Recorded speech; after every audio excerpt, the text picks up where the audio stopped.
પહોંચી દવે અમદાવાદના પાલડીની હોસ્પિટલમાં આગની ઘટના સામે આવી છે। ચિલ્ડ્રન હોસ્પિટલમાં આગથી અફરાતફરીનો માહોલ સર્જાયો છે। હોસ્પિટલમાં કન્સલ્ટન્સિંગ રૂમમાં આગની ઘટના, આગમાં ફસાયેલી મહિલાનું રેસ્ક્યુ કરવામાં આવ્યું છે। સદનસીબે આગમાં કોઈ જાનહાનિના સમાચાર નથી। હોસ્પિટલમાં આગ લાગવાનું કારણ અકબંધ છે। ફાયર વિભાગે આગ ઉપર કાબુ મેળવ્યો છે। તો આગની ઘટના ચિલ્ડ્રન હોસ્પિટલમાંથી સામે આવી છે। અમદાવાદના પાલડીની હોસ્પિટલમાં આગની ઘટના ઘટી છે। ચિલ્ડ્રન હોસ્પિટલમાં આગથી અફરાતફરી સર્જાઈ હતી। હોસ્પિટલના કન્સલ્ટન્સી રૂમમાં આગ લાગી હતી। આગમાં ફસાયેલી મહિલાનું રેસ્ક્યુ કરવામાં આવ્યું છે। સદનસીબે આગમાં કોઈ જાનહાનિના સમાચાર નથી। હોસ્પિટલમાં આગ લાગવાનું કારણ અકબંધ છે। ફાયર વિભાગે આગ પર કાબુ મેળવ્યો છે।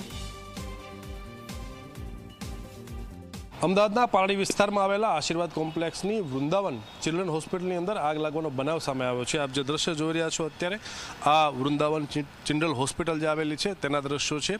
આજે બપોરના સમયે જે છે આ આગ લાગવાનો બનાવ બન્યો હતો। જે ચિલ્ડ્રન હોસ્પિટલ આવેલી છે ને એક રૂમની અંદર આગ લાગી હતી। જ્યારે આગ લાગી ત્યારે અમુક બાળકો અને તેના વાલીઓ અંદર હતા। આગ લાગતાની સાથે તે હોસ્પિટલના સ્ટાફ દ્વારા જે છે આ તમામ બાળકો અને વાલીઓને જે છે સુરક્ષિત સ્થળે ખસેડ્યા હતા। ત્યારબાદ જે છે ફાયર વિભાગ થોડીક જ મિનિટોની અંદર ઘટના સ્થળ પર પહોંચી ગઈ હતી। પહોંચ્યા બાદ જે છે થોડીક મિનિટોની અંદર તે આગ ઉપરનો કાબુ મેળવી લીધો હતો અને ત્યારબાદ તપાસ હાથ ધરી હતી કે અંદર કોઈ વ્યક્તિ છે કે નહીં, પરંતુ હોસ્પિટલની અંદર કોઈ પણ વ્યક્તિ મળી ન આવ્યું હતું। ત્યારે નીચેના માળ ઉપર આવેલી એક હોસ્પિટલ છે ત્યાં પણ બે મહિલાઓ હતા, એમને પણ અમદાવાદ ફાયર વિભાગ દ્વારા જે છે રેસ્ક્યુ કરીને બહાર ઉતારી દેવામાં આવેલા હતા। આગ લાગવાનું કારણ શું છે એ હજી સુધી જાણી શકાયું નથી।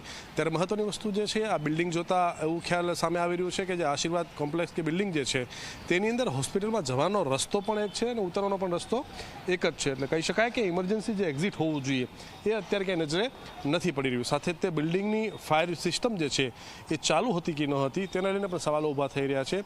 ત્યારે પોલીસ તપાસમાં અને ફાયરની તપાસમાં શું સામે આવે છે એ જોવું રહ્યું। ત્યારે સદનસીબે કોઈપણ પ્રકારની જાનહાનિ જે છે આ ઘટનામાં હજી સુધી થઈ નથી। કેમેરામેન SP સાથે ઉદયરંજન, ઝી મીડિયા, અમદાવાદ।